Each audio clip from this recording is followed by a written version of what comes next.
boy, or even as a mature man, and if you were to tell someone this was going to be one of the biggest stars in Hollywood, you would probably look at that picture and say, "You must be kidding me." Do you really think that anybody thought Frank Sinatra was an attractive, beautiful, young child? Well, come on already. When he turned sideways, you couldn't see it. I mean, if you said to somebody, see this little skinny kid over here? He's going to be a big star? They would have said, Mike, you have really lost it. I think that Sinatra and Crosby, if anything, shows that style. Oh, yes. Style and class is everything. That's it. It's Style fantastic. And class. That's, fantastic. Yep. And we shall end on that, style and class. The honorary mayor of North Hollywood. Now we had Hollywood, North Hollywood, and our hostess for today at this big Hollywood memorabilia show, Miss Beverly Garland. Thank you. Thank you. How about a kiss? Yeah. Mwah. I love it. When we asked a lot of celebrities when they started in television, did they get their training on the stage? You're kind of a rarity because you got your training in radio originally, didn't you? Well, radio and the stage. I'm actually a fourth-generation actor. My parents, grandparents, and great-grandparents, going back to the middle of the last century in France, were all actors. Oh, really? And I started in the theater and in radio when I was in my teens. And where'd you grow up, Robert, to begin with? I was born in New York City and raised alternately between Minneapolis, Minnesota, and New York City. That's quite a change. Yeah. Well, my parents traveled a lot. They were stage actors predominantly. And my father was a radio actor, so I spent a lot of time with my grandparents in Minneapolis when I was going to school. When you started in radio, what made your transition to television? Or did you go to film? Well, radio first? was over when I ended. Yeah. No, I was my first time actually acting was when I was about 12 on stage in a tent show in Iowa, and then I got into radio after that, and I came out to Hollywood actually to be in radio, but I didn't realize that radio was over when I got out here. So I went to college out here, and then got into motion pictures while in college, and television while still in college. Tell me what led to Man from U.N.C.L.E. Very simple. I was doing a series at MGM called The Lieutenant about the Marine Corps, and Norman Felton was the producer of that particular show, and he called me down at Camp Pendleton, where we were filming The Lieutenant, and said there'd be a script at the MGM gate when you get back tonight. You won't be back until about midnight. He said, I'd like you to read it and be in my office tomorrow morning at 9 o'clock. So I didn't read it that night. And I stayed up very late because I was unmarried at the time and hanging out with my friend Gary Lockwood, who was playing the lieutenant in The Lieutenant. And I must have gotten home about 5 o'clock in the morning, got a couple hours sleep, and I read the Man from U.N.C.L.E. pilot script, which was called Solo at the time, at red lights on my way to the studio. Fortunately, it was about a 30-minute drive to the studio, so I had time to read the whole script, and I came in, and he said, what do you think? And I said, well, this is obviously James Bond on television. The first two Bond pictures had just come out, Goldfinger and From Russia with Love. And he said, that's it. And he said, do you want to do it? And I said, yes. And he said, well, let me call New York. And he called New York, and he said, okay, you're doing it. Now, of course, today, to get the lead in a motion picture, or get the lead in a television series, you have to go through about 85 committees, and it takes 6 months. And that day, it was one phone call to New York, and it was settled. You know, there's a resurgence right now of Bond-type, not only movies, of course there's a new Bond movie out, but also in the television series at the same time, and of course the spoofs too. Yeah. Now, are you involved in a spoof right now, or? I'm in the, yes, the Zuckers, who did Naked Gun Pictures and Airplane. They're doing a new film called Basketball.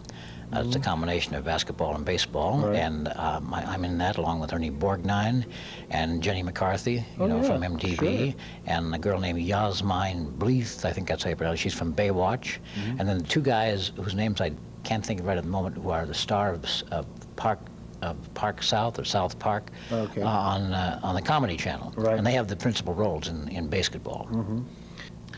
Although you're filming a movie right now, if you had your choice of a project that you could pick, a type of project, what would you want to star in next? Sitcom.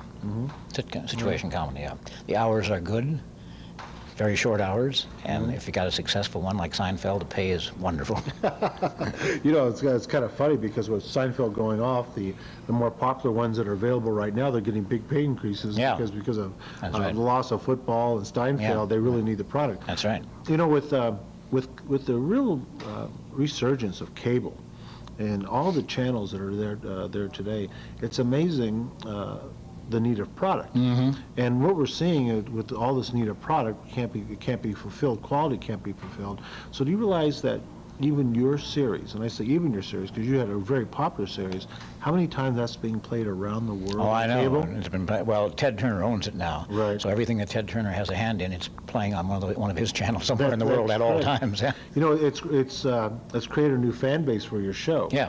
And I'm sure you've found out that now as you walk into a room like today, we're in a Hollywood memorabilia show. He's in one of the prime corners of that show as one of the anchor stars. Yeah, Gary And, Busey and I are holding down that corner. That's Gary correct. Busey. But there's a whole generation of people recognizing you now. Yeah. You know, for that series. Yeah, right. You know, Yeah. it's must be kind of fun, huh? Yeah, it is. And it's odd. I did a movie last year called Return to Witch Mountain for Disney, and of course a whole generation of little children now who saw that Right. movie. I guess they've rerun the movie about 3 or 4 times in the last 2 years. So I have a whole bunch of little kids who know me from Disney movies. Well, we're here in Hollywood visiting with Robert Vaughn, and I'm really glad we got to spend some time with you today and catch you here. We saw you once before at a show, and it was impossible to get around you. So it was good. We got him here on today, and I'm glad our audience got to spend a little time Thank with you, Mike. It's a pleasure. Thank you, Robert. Okay, right. Can you believe I'm sitting in the theater with Wilbur and Carol Post? Now, you might probably always know them as Alan Young and Connie Hines, but I think the world in my generation knows them as the Post family from Mr. Ed. And I don't know, I think the first thing we all want to ask you, Alan, is how did you get involved with Mr. Ed to begin with? Well, it's a long story. I'll make short. Arthur Lubin, the director, came to me when I had my own live show, and I was a comic, stand-up comic, and mime and everything else. And he said, "I'd like you to do a show with a talking horse." And I said, "I don't work with anybody who doesn't clean up after himself." So 7 years later, I had talked to a mongoose because I was out of work, and they came to me with the same show. George Burns had, and Connie, you know this, George Burns had made a pilot out of it. George wasn't in it, he just was a producer, but it didn't sell. So I said, "No, I'll do it." And I remember putting the film under my hand and going to Chicago because it was sold in syndication. By that time, they were looking for a very beautiful girl to play my wife, and I was hoping she'd be a pretty one. But instead, they... I'll get you later. No, and when she walked in the office there was George Burns and of course, Alice Simon, who knew Connie, and everybody, and the writers. We just all looked at each other and said, that's Carol. So we were very happy, and the show sold in syndication, and the first year became a big hit, thanks to a beautiful horse and a beautiful leading lady, because the first pilot didn't have pretty people in it, and the horse was ugly. But with Connie and Ed, this made it. That shows you what Hollywood is about, isn't it? Well, beauty doesn't hurt. Yeah. You know, Connie, I was going to ask you, do you realize how many times your show still plays today on cable everywhere? I know. It's unbelievable. 3 times a day, I know, in this area. And It's every cable super channel plays that at some point in time. I know. I mean, so you literally can turn on a place like Los Angeles with 100 and some odd cable channels and actually see the show on 3 different stations. Do you know what's so fun is, for instance, when we're at a memorabilia show or something Right. like that, a mom and dad will come up and they have their little kid, and maybe they have their father and mother with. They all have watched the show. That's correct. And they say to the kids, "Look, this is what Mommy and Daddy watched." Now, you were stuck there as a co-host to a stand-up comedian Ham that we had over here. What was it like working with him? Oh, boy. That said it all. No, I have to, yes, plug up your ears. I don't want you to hear this. He was the most generous, sweetest guy to work with. I was so lucky because it was my first comedy, actually, that I did. And I learned kind of on the job, and he was so helpful. He taught me how to hit my marks and hit my light, and how to deliver the line for him to be funny. And it's a very hard job to be the straight person. Well, it is, but you know, it's interesting. Television has made a career, and I think they're very smart to take a person like Alan, who is used to working live in front of an audience. Timing is everything for a comedian, isn't it correct? Absolutely. Timing's everything, and some of the best sitcoms have all been stand-up comedians who That's then right. Look made at that today. this. I mean, that's, Yeah. you know, whether you're talking about Steinfeld or anyone else, Bill Cosby, longest running shows are for those people who are used to hitting the mark in front of a live audience where there isn't a second take. you know? Professionalism. Alan, do you ever miss being in front of a live audience and doing what you started out doing? I think any actor would say there's nothing like the live stage, because With television, you don't know whether you're bombed or not for 6 weeks. In a movie, Right. you don't know for 6 months. But live, you know right away you're bombing, and you better get off the subject and do something else. Right. Where did you start originally? I started in Vancouver, Canada, when I was about 11 years old, and just kept on. Right. Did you hit the circuit in New York, or? I did stage, I guess you mean, do you? Right, Yeah, right. I had an act. In fact, Liberace and I traveled around. We were both very young then, several theaters. I say we traveled around. He did his act. We happened to get booked together because we opened in Chicago, and Right. it was a big success. So I did all the Capitol Theater, the Orpheum, all these different theaters. You played with a movie, and that was great training. How did you really make the transition to television to begin with?